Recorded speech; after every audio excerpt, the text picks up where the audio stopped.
அனைவருக்கும் வணக்கம். இவ்வளோ நாளில் நம்ம இந்த மாதா டிவியில் தகவல்கள் சொன்னதுக்கப்புறம் நம்மளுடைய விவசாயிகள் அல்லது குடும்ப உறுப்பினர்கள் மாநிலத்தோட பல பகுதிகளில் மட்டும் இல்லாமல் வெளிநாடுகள்லேருந்தும் நீங்கள் நிறைய கேள்விகள் கேட்டீங்க. அதற்கு என்னால் ஆன பதில்களை நான் சொன்னேன்.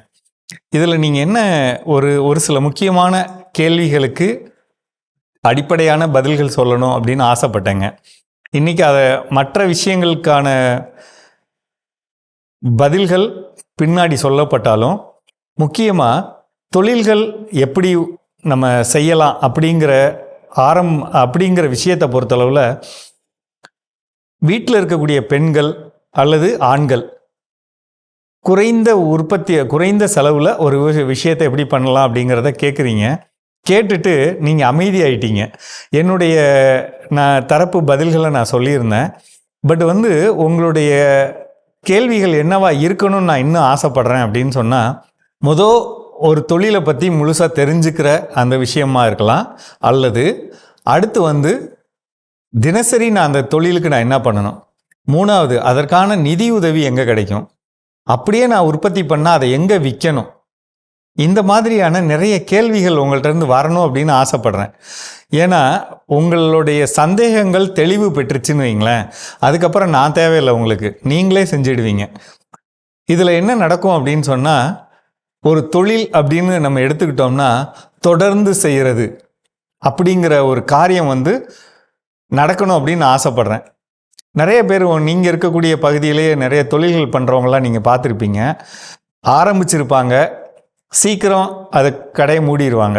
அப்போ அதில் இருக்கக்கூடிய என்னென்ன குறைபாடுகள் அவங்க வச்சுருந்தாங்க, அந்த குறைபாடுகளை நம்ம எப்படி நிவர்த்தி பண்ணணும். பொதுவாக குறைபாடுகள் அப்படிங்கிறதுல ரொம்ப முக்கியமானது சரியான திட்டமிடாதது, ஒரு தொழில் பற்றி முழுமையாக தெரிந்து கொள்ளாதது, நம்மளுக்கோ நம்ம கூட வேலை செய்கிறவங்களுக்கோ அல்லது பணியாளருக்கோ தினசரி சொல்ல வேண்டிய வேலைகளோட தன்மை என்ன, அதை அவங்க செஞ்சாங்களான்னு நம்ம ஆய்வு பண்ண வேண்டிய விஷயங்கள் என்ன, எவ்வளோ பொருள் உற்பத்தி பண்ணலாம் தினசரி, அப்படி உற்பத்தி பண்ணோம்னா நம்ம அதை எங்கே கொடுக்கணும், அப்படி கொடுக்கறதுக்கான அந்த வாங்குறவங்க யார் யார் எங்கே இருக்காங்க அப்படிங்கிறத தெரிஞ்சுட்டு அவங்களெல்லாம் வகைப்படுத்தணும். இவங்கெல்லாம் அடிக்கடி கேட்குறவங்க அல்லது இவங்கெல்லாம் எப்போவோ ஒரு தடவை கேட்குறவங்க, அவங்களோட தொலைபேசி எண் தாங்க ரொம்ப முக்கியமான ஒரு விஷயம். ஏன்னா நமக்கு தொடர்பு இருந்தாலே திருப்பி நம்ம கூப்பிட்டு பேசி நம்மளோட பொருளை விற்கலாம். அல்லது அவங்களோட நம்ம இருக்கும்போது அப்போ அவங்க என்ன நினைப்பாங்க, பரவாயில்ல நமக்காக கேட்க ஒருத்தர் இருக்காரு, அப்போ நம்ம இந்த தொழில் செஞ்சோம்னாலும் எந்த விதமான குறைபாடு இல்லாமல் செய்யலாம், தைரியமாக செய்யலாம் அப்படின்னு ஒரு எண்ணம் வரும். இப்போ போன தடவை கூட ஒரு செங்கல்பட்டுலேருந்து ஒரு பெண் கேட்டிருந்தாங்க, புளி உடைக்கக்கூடிய இயந்திரம். இப்போ நானும் அவங்களும் பேசினதே ஒரு 25 நாள் கழித்து நானாக என்ன பண்ணுறீங்க அப்படின்னு கேட்டதுக்கப்புறம் அவங்க சொல்கிறாங்க, இந்த விலை எனக்கு ஜாஸ்தின்னு பட்டுச்சு, இன்னும் கம்மியான விலையில் ஒரு மிஷின் இருந்தால் நல்லாயிருக்கும். நான் இதை என்ன கேட்குறேன், ஏன் 25 நாள் நம்ம இடைவெளி விடணும்?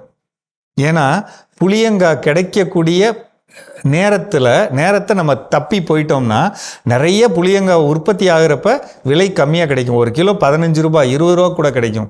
அதே நேரத்தில் அந்த காலம் மாறி நீங்கள் போய் கேட்டீங்க அப்படின்னு சொன்னால் அதோட இயல்பான விலையே 50 ரூபாய்க்கு போயிடும். அப்போ நீங்கள் அதை தயார் பண்ணி விற்கக்கூடிய பேக் பண்ணி விற்கணும் அப்படின்னா மார்க்கெட்டில் நீங்கள் விற்கிறது 100 ரூபாய்க்கு இன்றைக்கி ஒரு கிலோ கிடைக்கிது.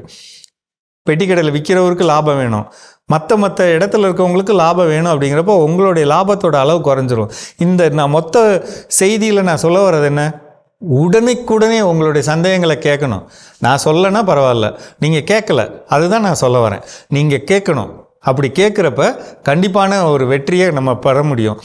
அல்லது நம்ம டைரக்ட் பண்ணுறோம், நீங்கள் இவங்கள பாருங்கள் அப்படின்னு சொல்லி நாங்கள் ஆலோசனைகள் சொல்கிறோம். அப்படி நீங்கள் ஆலோசனைகள் சொல்கிறப்ப அவங்களையும் நீங்கள் உடனடியாக தொடர்பு கொள்ளணுங்க. தொடர்பு கொண்டு கேட்டுட்டோம்னா சந்தேகங்கள் தெளிவாயிடும். சந்தேகங்கள் தெளிவானாலே அடுத்த காலை தூக்கி வச்சு நகர்த்தி கொண்டு போகிற அந்த ஒரு விஷயம் தொழிலில் சிறப்பாக இருக்கும். சரிங்களா? அதனால் இந்த நிகழ்ச்சியை பார்க்கக்கூடிய உங்கள் அனைவருக்கும் நான் கேட்டுக்கொள்ளக்கூடிய ஒரே விஷயம் என்னென்னா, நிறைய கேள்வி கேளுங்க, நிறைய விஷயங்களை தெரிஞ்சுக்கங்க. என் மூலமாகவோ இல்லை யார் மூலமாக தெரிஞ்சுக்கங்க. கண்டிப்பாக நிச்சய வெற்றி கிடைக்கும். இன்னும் அதிகமாக பேசலாம். நன்றி.